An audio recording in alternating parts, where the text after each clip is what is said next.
The note was yellow, stuck to the music desk of a $250,000 piano. 3 words, block capitals, underlined twice. This is not yours. I stood there at 11 at night, tuning hammer in one hand, and read it again, like reading it twice would change what it said. Behind me, a door banged. Then her voice, flat and tired, and aimed straight at the back of my head. You propped the fire door again. I didn't turn around. I didn't prop anything. Then explained the brick. I turned around. She was standing at the edge of the stage where the work lights cut off and the dark began. Maeve, stage manager, 41, clipboard against her hip like a shield, hair pulled back so tight it looked like a decision. There was a brick in her other hand, my brick, the one I used to hold the loading door open so I didn't have to keep punching the code. It's 11 degrees outside, she said. You're heating the street. I'm carrying a piano lid up a ramp. You're a fire risk. So that was how we said hello. My name is Theo, I'm 38, and I tune pianos. I've been doing it long enough that I stopped explaining it at parties, back when I still went to parties, back when I was still married. Divorced about 3 years now. Quiet divorce. The kind where nobody throws anything, and that somehow makes it worse. I tune at night, because nobody's here at night. That's the whole reason. Isn't about the hands. People think it's about the hands. It's about the ears. You sit at the keyboard in an empty room and you listen to one note fight another note until they stop fighting. You can't do that with a janitor's radio on. You can't do it with people. People breathe and shuffle and ask how long you'll be, and every one of those sounds lands on the exact frequency you're trying to hear. So I work in the dark in an empty hall alone, rows and rows of red seats with nobody in them, one Steinway under one light, and me.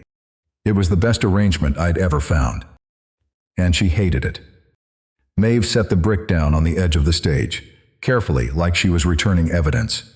Your slot's 8 to 11, she said. It's 11. It's 11:04. So you agree it's over. I looked at the note still stuck to the desk, didn't pull at the wood. There'd been one the night before, too. Please coil the extension cord. And the night before that, do not move the podium. There was a whole vocabulary to them by now. Underlines for serious, all caps for very serious. A little box drawn around the worst ones, like the box itself might hold me accountable. I had a small stack in my case. I don't know why I kept them. Maybe because throwing them out felt like losing an argument I hadn't started. You leave a lot of notes, I said. I'd email, she said, but you don't read those either. That part was true. The emails had started about a month back. Short ones, no greeting, no sign-off, just a line. Your cords were across the dock again. Or, the Steinway cover was off all weekend. The humidity in here is a problem. Or my personal favorite, a single sentence at 6 in the morning. We need to talk about your hours. No question mark, not a request. A verdict with a timestamp. I'd reply when I replied at all with something just as short. Cords are coiled, covers on, hours are in my contract. She'd reply to that, faster than anyone should be answering email at that hour. Your contract predates me. And there it was, the whole thing in 4 words. Her contract was newer, mine was older, neither of us was leaving, and the hall only had so many hours in a night. Just once, I'd written back something that wasn't about chords. She'd sent a note at 5 in the morning. The piano bench has a wobble, it's been logged, and I'd typed, before I could stop myself, do you sleep? The reply came in under a minute, when the building's empty. Then nothing. Asked again, but I thought about it. A woman emailing a piano tuner at 5 a.m. about a bench, from inside an empty building. I knew that math. I'd been living a version of it for 3 years. Look, I said, and I set the tuning hammer down on the livid felt, which I knew she'd hate, and she did. Her jaw moved. I'm not trying to be in your way. You're in my way right now. I'm finishing a unison. My crew gets here at 11 for the symphony load-in. 40 road cases, up that ramp, through that door, the door you brick. Then your crew can wait 4 minutes. My crew cost $400 an hour. I didn't have a number to throw back. That's the thing about Maeve, she always had the number, the cost, the code, the clause. She ran this hall like it owed her money. Every cable taped down, every chair counted, every light gelled and aimed and logged. I'd seen her refold a stage cloth at 1 in the morning because a fold was off by an inch and nobody but her would ever know. I used to think that was control freak behavior. I'm not proud of that. I thought it before I knew her. Fine, I said. I'll be out by 11. You said that last week. And the week before, I'm aware. She almost smiled. Not a kind one. The kind people do when you've finally admitted the thing they've been waiting for you to admit. The board gave you the after-hours slot in 2019, she said. Before there was a stage manager who actually managed the stage. Back when this place ran on goodwill and prayer. She looked around at the dark, at the seats, at all of it, and something in her face changed for half a second. Then it shut again. It doesn't run on prayer anymore. No, I said. Now it runs on sticky notes. That landed wrong. Or maybe it landed exactly right. Her chin came up. You think this is funny? I think it's 11 o'clock and we're arguing about a brick. It's not about the brick. I know it's not about the brick. We both stood there. The work lights buzzed. Somewhere up in the fly system a rope creaked, the way old buildings talk to themselves when nobody's listening. And for a second neither of us said anything, which was new, because up to that point our entire relationship had been two people not letting the other one finish. Then she pulled the clipboard off her hip and looked at it. I don't think she needed to look at it. I think she just needed somewhere to put her eyes. There's a problem, she said, with Thursday. What's Thursday? The symphony moved their tech to Thursday. Full orchestra, full crew, dock open from 8. She said it like she was reading a sentence. Which is your slot? I picked the tuning hammer back up, just to have it in my hand. So I'll come a different night. There is no different night. She turned the clipboard around so I could see it, which was pointless because I couldn't read her handwriting from there. But it was the gesture that mattered. Monday's a rental. Tuesday's a recording session. They need silence. You'd be tuning over them. Wednesday's the school matinee. Friday the symphony's back. Saturday and Sunday they perform. She let the board drop. There is exactly one window this week where this piano is free and nobody's making noise in here. And it's mine. And it's also when 40 road cases need to come up that ramp. So there it was, not a sticky note. Not an email at 6 in the morning, the real thing. Her loadout in my tuning slot, same room, same hour, no version of the week where they didn't crash into each other. Move the load in, I said. To when? Midnight. My crew won't work past 2 on a tech night. You want me to start the heaviest call of the week at midnight so a piano tuner can keep his hours. She didn't even raise her voice. That was the worst part. No. Then push the tech. It's a symphony, not a haircut. 60 players, a conductor, a guest soloist who flew in from somewhere with a name I can't pronounce. I don't push them, they push me. She tapped the clipboard once against her leg. Everybody on that schedule is somebody I can't say no to, except you. So I'm the one who moves. You're the only one who can. I wanted to argue that. I couldn't, and we both knew it, and that was a worse feeling than losing. The piano has to be tuned by Friday, I said. It can't sit. The hall swings 20 degrees between night and day, the strings move. You of all people know what humidity does in here, you put it in an email. If it's not stable by Friday, the symphony plays on an instrument that's already drifting. Your symphony, the 400 an hour one. She didn't answer that right away. How long does it actually take, she said finally. Not the number you tell the board, the real one. 3 hours if the room's quiet, 4 if it isn't. And tonight. I looked at the keyboard instead of at her. Tonight, I've been on the same octave for 40 minutes. That was more honest than I meant to be. I don't know why I said it. Maybe because she'd asked the real question instead of the polite one, and the real question deserved a real answer. Maybe because it was late and the building was empty, and there's a thing that happens after midnight where people stop performing for each other, 'cause there's no one left to perform for. She heard it. I watched her hear it. Her head tilted, just slightly, the way you turn toward a sound you can't quite place. 40 minutes on one octave, she said. You're either slow or you're stuck. I'm thorough. That's not what I said. And I'll be honest about why I pushed back so hard on the hours. It wasn't about the symphony. The truth is I needed that piano quiet and that room empty more than I'd needed almost anything in a long time. Because lately, and I hadn't told a single living person this, lately the tuning had started to feel like work in a way it never used to. Like I was reaching for something that used to be right there. Like a word on the tip of your tongue, except it was a pitch, up at the top of the keyboard where the strings get thin and bright. And it was happening more than once a night now, and I'd been pretending it wasn't. I needed the silence to be sure of what I could still hear. But I wasn't going to say that to a woman holding a brick. Maeve studied me. She had a way of looking at you like she was counting something. I don't know what she saw. Maybe just a stubborn man defending his hours. Maybe a little more than that. You really think you're the only one who needs this room, she said. Quiet now. The flat tone gone out of it. I think I had it first. Yeah? She almost laughed, and it wasn't mean, it was just tired, bone tired, the kind you can't sleep off. Everybody had everything first, until they didn't. She bent down and picked up the brick, held it a second.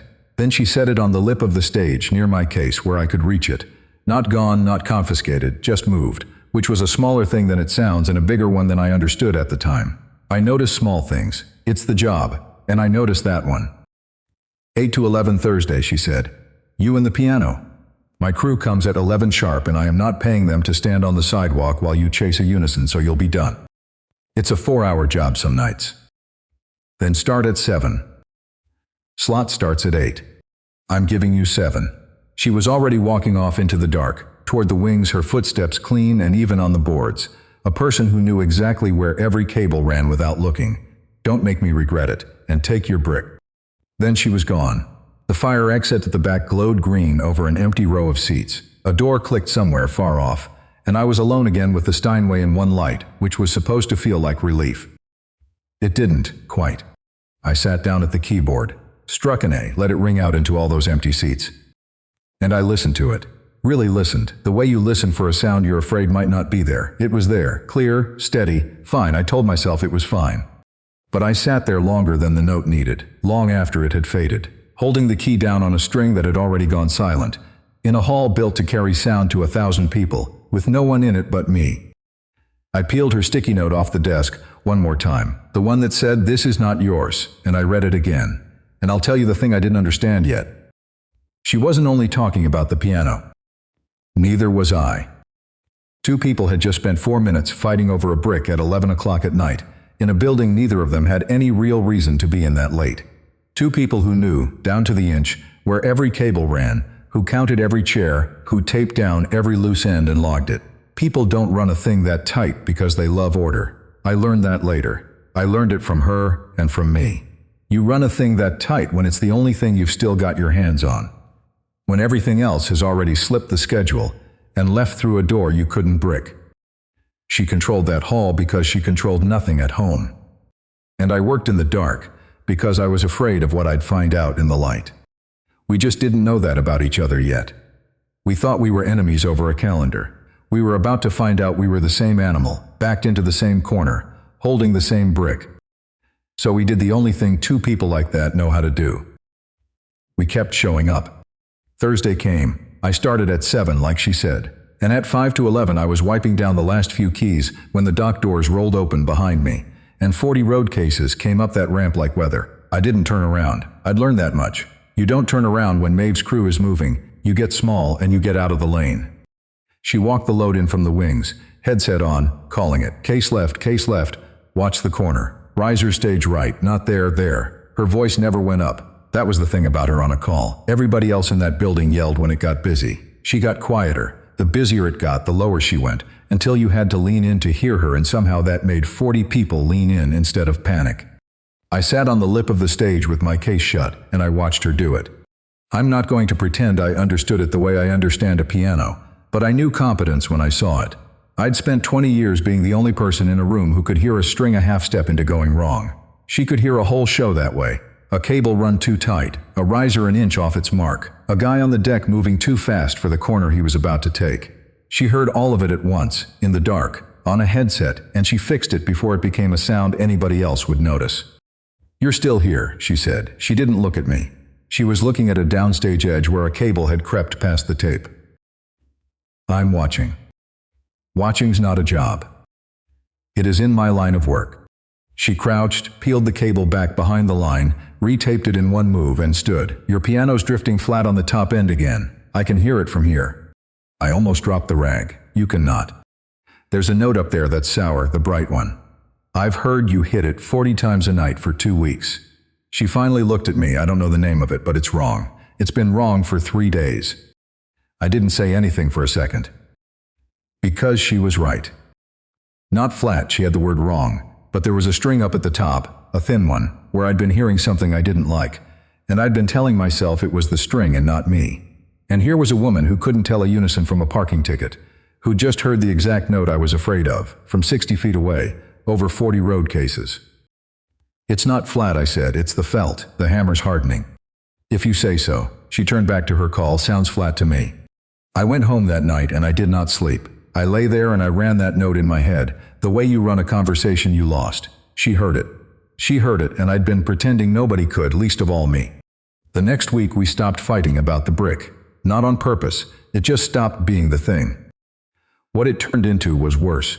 Or, maybe better, and I still haven't decided which. It turned into banter, the late kind that only happens after 11, when the public's gone and the building belongs to the two people too stubborn to leave it. She'd be in the wings doing paperwork by a single lamp. I'd be at the keyboard chasing octaves. And every so often one of us would say something across all that dark, and the other one would answer, and it would go 3 or 4 rounds before we both remembered we were supposed to dislike each other. "You coil that cord better than my last electrician," she said once, around midnight. "That's the nicest thing you've ever said to me." "It's the only nice thing I've ever said to you." I'm framing it. It expires at dawn. I'd grin at the keyboard where she couldn't see it. She probably grinned at her paperwork where I couldn't see it. 2 people in a dark hall, smiling at furniture. There was a night the symphony's piano bench final she'd logged 100 times, and I fixed it, quietly, didn't tell her. Tightened the bolt, re-glued the joint, left it. She found it the next evening. I heard her test it. Sit, shift, sit again. Then a pause. Then from the wings, not loud, "The bench is fixed." "Is it?" "Don't. A beat. Thank you." "You're welcome." "That doesn't mean you're staying past 11. Wouldn't dream of it." We were terrible at this. Both of us, 2 people who'd spent years making sure nobody got close enough to do them any damage, suddenly handing each other small kindnesses across a stage and then immediately taking them back. I tightened a bolt. She said thank you. Then we both pretended it was about the bolt. Around then is when Leon came back into the hall. I should tell you about Leon because he matters to all of this, even though he never once stood between me and Maeve. Leon Okafor is a pianist, a real one, 73 years old, and he's played that Steinway more nights than anyone alive. I've tuned for him going on 12 years. He's the reason I learned to tune a hall instead of just a piano, because Leon doesn't play notes, he plays the room, and a man like that can hear the difference between a string that's in tune and a string that's in tune for the seat he's sitting in. He used to walk in, sit down, play 4 bars, and tell me which note in which octave was lying to him. He was usually right. When he wasn't, he'd laugh and blame his ears, and we'd both know it was the piano. He was in that week to start preparing a recital. His last one. He told me sitting at the keyboard with his coat still on, hands flat on his knees, not playing yet, just looking at the keys the way you look at a person you're about to say goodbye to. "One more, Theo," he said. "Then I'm done." I was kneeling at the action with a screwdriver. I stopped. "Done how?" "Done the way you get done." He flexed his right hand. The knuckles didn't go all the way flat anymore. I'd noticed that 2 years back, and I'd never said a word about it, because that isn't a thing you say. The hands are going, not the ears, thank God. The ears are the last thing to leave a musician. Did you know that? You go deaf in the fingers long before you go deaf in the head. He smiled at the keys. "I can still hear everything I want to play. I just can't play it anymore. That's a particular kind of cruelty, to keep the wanting and take the doing." I didn't have anything to say to that. So I did what I do. I went back to the action, and I worked, because the work is where I put the things I can't answer, and there were a lot of them in the room that night. "You're quiet tonight," he said. "I'm always quiet." "You're quieter." He put one finger on a key, just rested it there. "The top end's bothering you." My hand stopped again. "It's the felt," I said. He still hadn't pressed the key. "It's always the felt." He lifted his finger. "Tune me the recital, Theo. I don't need it perfect. I'm not what I was. I just need it honest. I want to walk out of here knowing the last thing I played was true." He finally pressed the key, a low one, soft, and let it ring out into all those empty seats. "You can give me that." "I can give you that," I said. I meant it. I just wasn't sure anymore that I could. I started staying later after Leon came in, telling myself it was the recital, telling myself a farewell needs more care than a Tuesday. Both of those were true, and neither of them was the whole of it. Maeve noticed. Of course she did. She noticed everything in that building. It was practically the job description. "You're here every night now," she said. It was past midnight. She was at the wing lamp. I was at the keyboard, the way it always was. Leon's recital. I know whose recital it is. I scheduled it. I've scheduled every night of that man's career for the last 6 years. She paused. I scheduled his first night in this hall after I started. I'll schedule his last. Another pause, longer. That's a strange thing, to book a man's goodbye. He told you it's his last. He told me before he told you. There was no triumph in it, just fact. He came to my office, sat down, said, "Maeve, I'd like to do one more, and then I'd like you to stop calling me." She turned the lamp down a notch, like the brightness bothered her. He thanked me. For the years. Who thanks the stage manager? Nobody thanks the stage manager. We're furniture with a clipboard. He's not nobody. No, she was quiet a moment. He's not. I should have left it there. I didn't. You ever think about it? I said, stopping. The lamp clicked. She'd turned it off. For a second, the only light in the whole hall was the one over my piano and the green exits sign at the back of the house, far away, floating over 1,000 empty seats. Every night, she said, out of the dark. And then I think, stop and go where? I didn't answer that. This building's the only thing that doesn't leave, she said, flat, like she was reading it off the clipboard. You tape it down, you count it, you log it. You walk it at 1 in the morning to make sure every door's locked and it's all still here, every chair, every cable, a breath. You can't say that about a lot of things. No, I said, you can't. The lamp came back on. Whatever had cracked open closed up again, the way it had with her on the stage that first night, half a second of something, and then the shutters. She picked her pen back up. 11 o'clock, she said, you're an hour past. I'm tuning a man's goodbye. Then tune it on your own time, not the hall's. But she didn't make me leave. I noticed that. She said the words and then she let me stay. The same way she'd moved the brick instead of taking it. There's a thing people do where the rule comes out of their mouth and the kindness comes out of their hands, and they hope you'll only listen to the mouth. I'd been doing it myself for 3 years. I knew the move. I just hadn't seen anyone else do it from the outside before. The storm came in on a Wednesday. You could hear it before it hit, that low pressure in an old building, the way the fly system started talking to itself, ropes creaking up in the dark, like the place was bracing. I had the action half out for Leon's tuning, voicing the top end, the bad end hunched over a string, trying to hear something I was less and less sure I could. Maeve came through doing her walk. Headset off, just her and a flashlight, checking the doors before the weather got serious. I heard her down in the house, then up the side stairs, then crossing behind me upstage. We didn't say anything. By then we didn't always have to. Then the lights went. They didn't flicker first. They just went. All of them. All at once, the work lights and the wing lamp and the little bulb over my piano. The whole hall dropping into a black so total I felt it on my skin. The hum of the building stopped. You don't notice the hum until it's gone. A theater is never actually silent. There's air handling and dimmers and 100 small machines breathing, and all of it cut out between one breath and the next, and what was left was nothing. Except the rain, and one green exit sign at the back of the house, the only thing on its own battery, glowing over 1,000 seats I couldn't see. Maeve. Here, her voice close, maybe 15 feet, upstage of me in the dark. Steady. Power's out for the block. I can hear the street transformer. It's down, it's not just us. A pause. Generator should kick the house lights in 30 seconds. We waited 30 seconds. Nothing. The generator, she said slower, should kick in. We waited again. Nothing. Just rain on a roof 4 stories up and 2 people breathing in a dark hall, and somewhere a long way off a door that didn't open because every door in the building had just locked itself the second the power died. I knew that because she'd told me once, in an email, at 6 in the morning. The maglocks fail secure. When the power goes, the building seals. She knew it too. She designed it that way. The doors, I said, are locked. Flat. But there was something under the flat now, just a hair of it, fail secure. Overrides in my office. My office is across down a hall with no lights. In a building I am very good at walking when I can see it. A breath I heard more than saw. I'm not walking it blind. I'll put a foot through a riser and then we'll really have a problem. So we wait. Her flashlight clicked. A thin cone of it pointed at the floor, found my piano legs, climbed up to my hands frozen over the open action. Of course you've got the thing in pieces. It's Leon's tuning. It's always Leon's tuning. But the bite was gone out of it. She came forward into her own light, careful, testing each board with the toe of her shoe, even though she knew that stage better than her own apartment, and she sat down, right there, on the lip of the stage, near my case, where the brick used to go. Set the flashlight upright between us so it threw a little circle on the underside of the Steinway and left both our faces in the dark above it. For a second, neither of us said anything.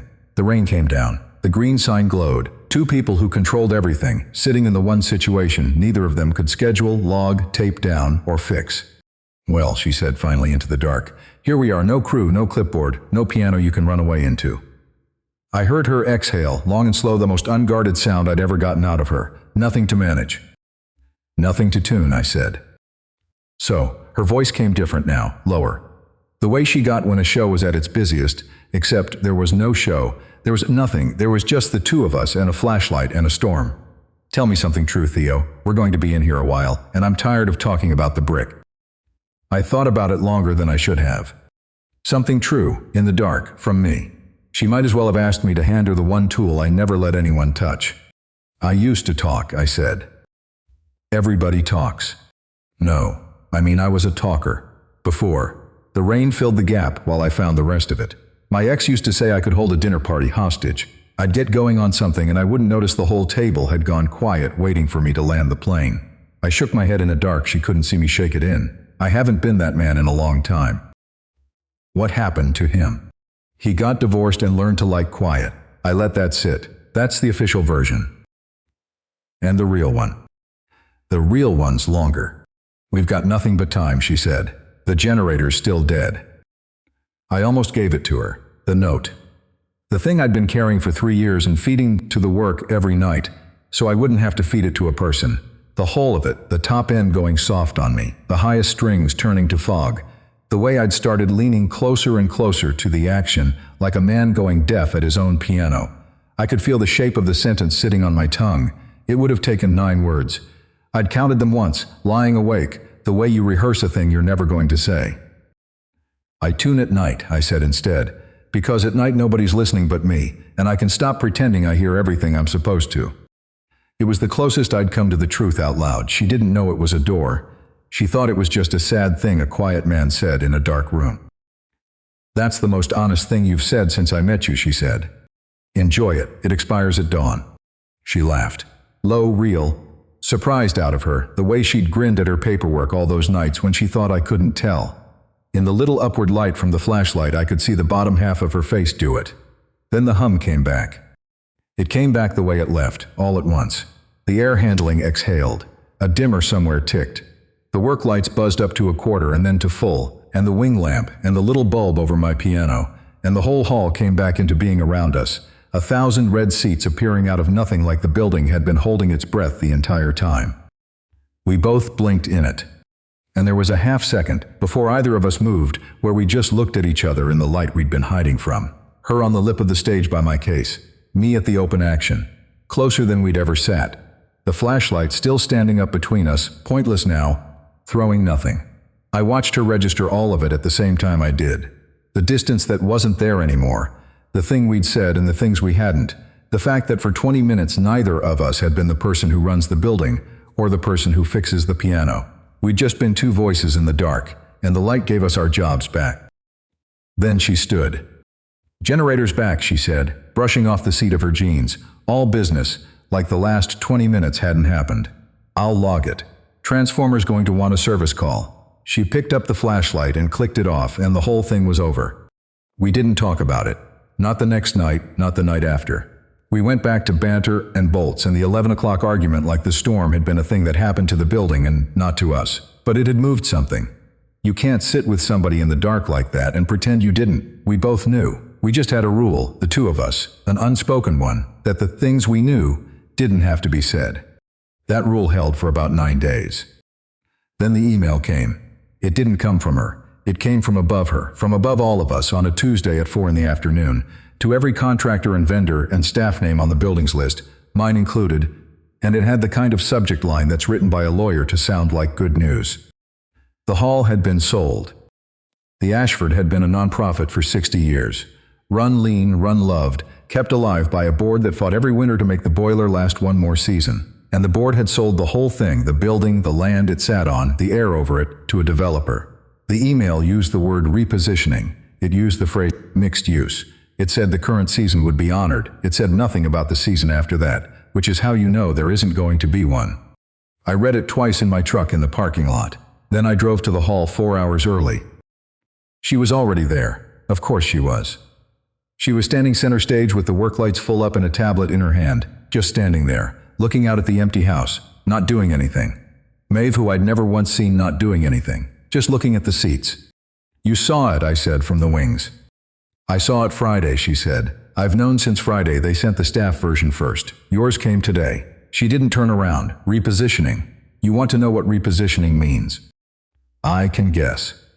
It means luxury units and a wine bar where the orchestra pit is. It means they keep the facade because the facade has a plaque, and a plaque is good for the brochure, and they gut everything behind it. She finally turned.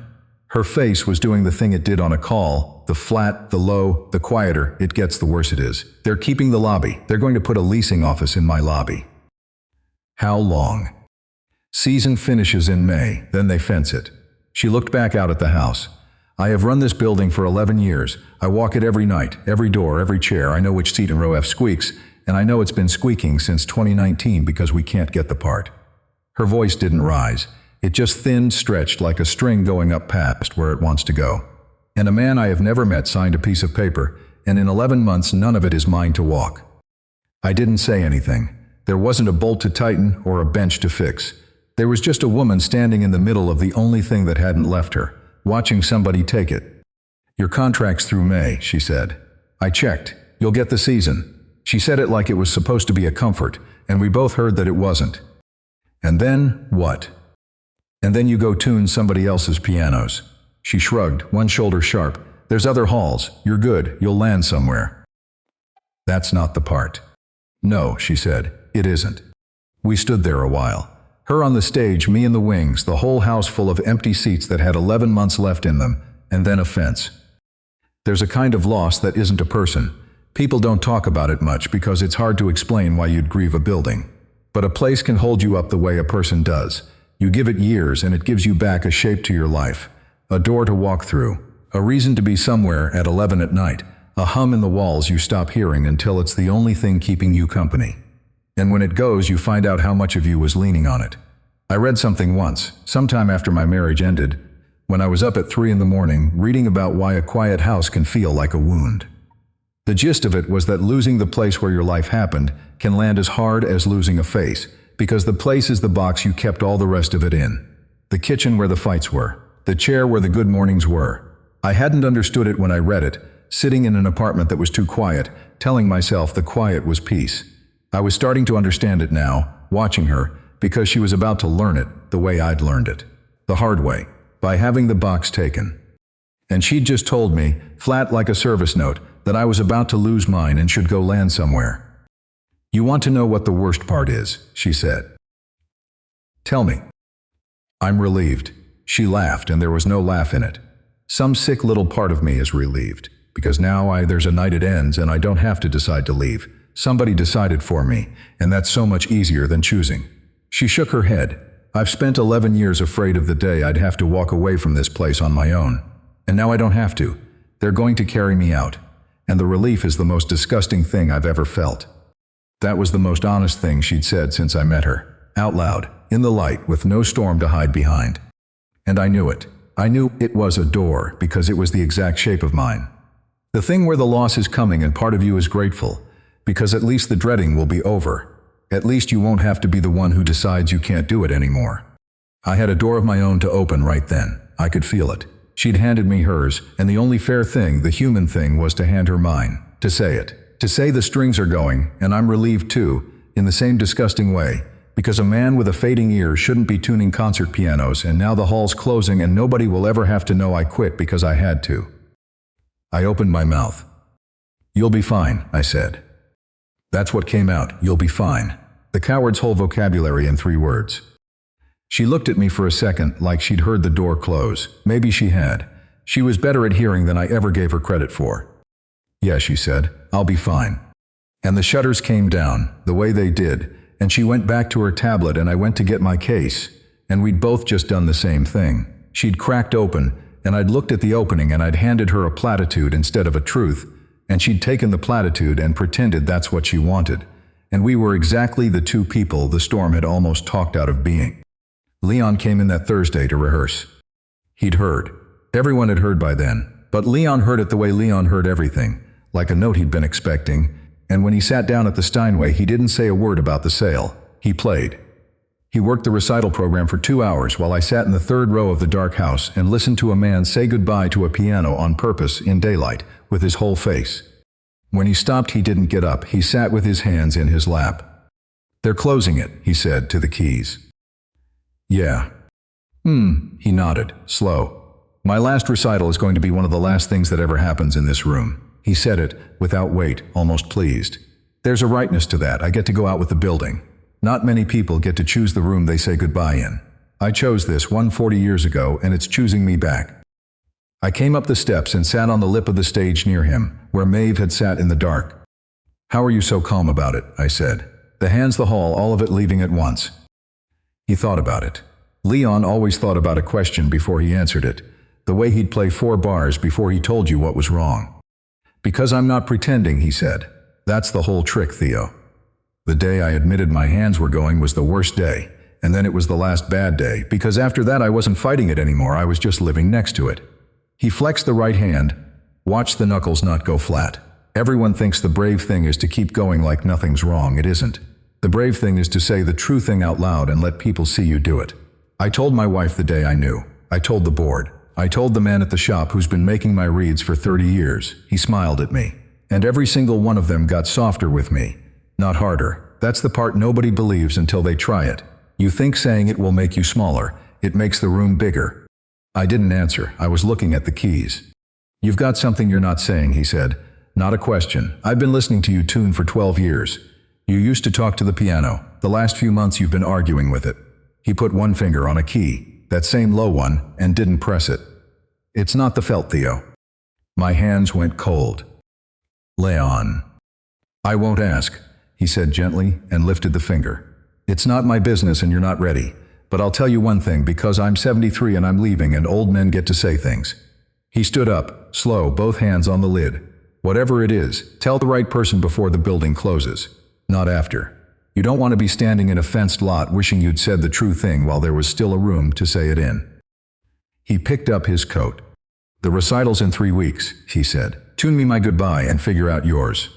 Then he left, and I sat on the stage where she'd sat, with the work lights full up and the program he'd just played still hanging in the air, and I understood that I was running out of room in the most literal way a man can run out of it. The hall had a date now. Leon had a date. And the one thing I kept feeding to the dark, to a person, was going to outlast both of them if I let it, and I was the only one who could decide whether the last honest thing said in this building was going to come out of my mouth, or stay stuck behind my teeth until they fenced the lot. 3 weeks, 1 recital, 1 woman I'd handed a platitude to when she'd handed me the truth. I knew what I had to do. I just didn't know yet if I was the kind of man who could do it. I went home that night and didn't sleep. I lay in the dark in an apartment that was too quiet. The same quiet I'd called peace for 3 years, and I listened to it the way you listen for a sound that isn't there. The low stuff, the stuff at the bottom of the keyboard that wasn't going anywhere. It was the top I couldn't hear. The high notes go first. The voices of children, the wren in the hedge, the hiss of a word. That part of the world leaves so slowly you can spend years calling it a quiet room. I'd been calling it a quiet room for 3 years. And in 2 weeks Leon was going to play his goodbye on a piano I tuned, and in 11 weeks they were going to fence the lot. And the truest thing about me was going to outlive the building if I kept feeding it to the dark. I did the cowardly math for an hour. I could finish the season and land somewhere else, some hall where nobody knew me well enough to notice the man leaning closer and closer to the action. People carry things to their graves that would have taken 9 words to set down. And I knew the 9 words. The high strings are going and I'm losing the only thing that's mine. I got up at 5 and drove to the hall. She wasn't there. It was empty in a way it never was at night. The work lights off and the ghost light alone on its stand at center stage. That one bare bulb they leave burning so nobody walks into the dark and falls in the pit. I stood in the house and looked at it, one light, in 1,000 seats of dark. I'd seen it 100 times and never once stood and looked at it. Then I went up on stage and opened the Steinway and did the thing I'd stopped letting myself do. I played. Not tuned, played. I found my way around simple, soft, in the bottom 2 octaves where I could still trust every note, and then I walked it up to the top where I used to hear a single cent of error like a splinter. I heard about half of it. The bottom was there, the top wasn't. It wasn't gone, it was fogged, like the note was happening in the next room. I held the coldsies down and listened for what wasn't coming, and the building was so empty there was nothing to blame it on. Just me, and a chord I couldn't fully hear, and the ghost light burning. That's where she found me. I didn't hear the door. Of course I didn't hear the door. That's the joke God writes for a man like me. I felt the air change, the little pressure shift a big room makes when somebody opens it, and I turned and she was in the wings in her coat with 2 coffees, looking at me like she'd caught me at something. "You're 4 hours early," she said, again. "So are you." "I'm always early." She came onto the stage and held out one of the coffees. "You're never early on the day after I tell you something I shouldn't have." She didn't say which thing, she didn't have to. The relief. The disgusting little relief that she'd handed me in the light and I'd handed back a platitude. "I figured you'd avoid me for a week." That was the plan. What changed? I looked at the coffee, then at the ghost light. I thought about Leon. The day I knew was the worst day, and then it was the last bad day. I thought about a fenced lot and a man wishing he'd said the true thing while there was still a room to say it in. "Sit down," I said. She didn't. "Maeve never did anything the first time you said it." She stood there with the coffee getting cold in her hand and her face going careful, because she could hear something coming in my voice and she didn't trust it. "Theo. Please, just sit." She sat on the lip of the stage where she'd sat in the dark where Leon had sat. I came and sat next to her, with the open piano behind us, and I put my coffee down because my hands had gone unsteady, and I didn't want her watching me hold a cup. "I told you I tune at night because nobody's listening but me," I said. I remember. That was true. It just wasn't the whole sentence. The whole sentence is I tune at night because at night I can get close enough to the strings that nobody sees how close I have to get. She went still. "I'm losing it," I said. "The top end. It's been going about 3 years and it's going faster now, and it happens to half the men my age, but the half it happens to don't tune concert pianos for a living." I heard my own voice go thin, go up past where it wanted to go, the way hers had. "I can't hear the top of the keyboard anymore, Maeve. I fake it. I read the beats by feel and cross-check apps against the notes I can still trust, and I've gotten so good at it that nobody's caught me. Leon almost caught me. He said it wasn't the felt." I laughed, and there was no laugh in it. It was never the felt. I'd said it, out loud, in the light. 9 words and then 100 more spilling out behind them, like water behind a pulled plug. I made myself turn and look at her. She wasn't doing the call face. She was just looking at me, her eyes gone bright and wide and entirely open, and she didn't say "I'm sorry," and she didn't reach for me. She just let me see her hearing it. The way Leon said, "You think saying it will make you smaller. It makes the room bigger." "How long have you been carrying that alone?" she said. 3 years. 3 years. She breathed it out. "You walked into my building every night for 2 years and argued with me about a fire door. And the whole time you were going deaf and you never said a word." "It's the only thing that's mine," I said. "The ear, everything else, the marriage, the talking, the man who could hold a table, it all went. What stayed was an ear that could hear better than anyone in the room. And it's leaving. Once I say it out loud, it's real, and once it's real, I have to stop, and once I stop, I'm just a guy in a quiet apartment." My voice cracked clean in half, and I didn't try to hide it, so I didn't say it to anyone. "For 3 years. You're the first." The coffee was cold between us. The house was dark. The one light burnt. And then her armor came down. All of it at once, the way the power had come back in the storm. "My ex-husband moved out in 2020. She said, looking straight ahead now, giving me her profile, letting me listen instead of watch. "Took the dog, took the better half of the furniture. It was the friendly kind, the worst kind, where nobody yells and you just slowly admit one of you wants children and the other one wants out." She turned the cold cup in her hands. "And I came back to a house that was the right size for 2 people and had 1 person in it, and I'd walk in at night and there'd be nothing. No dog, no him, no noise, just rooms. You know what I did? I started coming here at 6 and leaving at midnight, because the hall has people in it. It has a hum in the walls and a squeak in row F, and a man who fights me about a door. The house just had quiet." She finally looked at me. "I read something once. The worst part of living alone isn't the being alone. It's that there's no one to tell the small things to. You're the one I tell the small things to, and I didn't even notice it was happening." "I read that thing too," I almost said. We'd been reading the same articles at 3 in the morning in 2 different quiet houses for years. "That's why the relief," I said. "The disgusting little relief about the sale. That's why the relief." Her mouth did something that wasn't a smile. "If they close the hall, I don't have to admit the hall was the only family I had left, And sad about a building is allowed. Nobody asks why a building was the only thing keeping you company. She set her cup down next to mine. This place is it, Theo. This is the whole list. And a man I've never met signed a piece of paper, and in 11 weeks the list goes to 0. We sat there. 2 people who controlled everything, who'd spent 2 years not letting each other an inch into a single room, sitting on the edge of a stage with our armor in a pile. I'm not going to fix it, I said. I want to be honest because I just spent 3 years not being. I can't save the hall. The paper's signed. In 11 weeks there's a fence whether we're brave or not. I'm a tuner with a fading ear, and you're a stage manager with a sold building, and neither of us has any power here. I know, she said. So I'm not promising you the hall. I'm telling you the true thing while there's still a room to say it in. Because Leon told me to. He sat right here and told me the brave thing isn't keeping going like nothing's wrong. It's saying it out loud and letting somebody watch you do it. And then I said it to you and you got bigger, not smaller, exactly like he said. It's not too late to do you any good, she said. It's just too late to do the building any good. Those aren't the same thing. That stopped me. She reached over, then, finally, not for my hand but for the piano. She put her palm flat on the side of the case, the old wood. The way she touched every surface in this place like she was checking it was still there. You said the ear's the only thing that's yours. It isn't. You can hear the bottom of the keyboard. You played it just now. I heard you from the hall. You're losing the top. You're not losing all of it. And there's 100 ways to tune that don't need the top of your hearing to be perfect. Nobody's caught you in 3 years because you're good. She looked at me. You're not done. You're changed. Those aren't the same thing either. I didn't have an answer. I was looking at her hand on my piano. Here's what we're going to do, she said, and the call voice was back, but it had a person in it now. We tune Leon his goodbye, you and me. You hear what you can hear, and I'll be your top end. I've got a young ear, and I can tell you when something's screaming up there that you can't catch.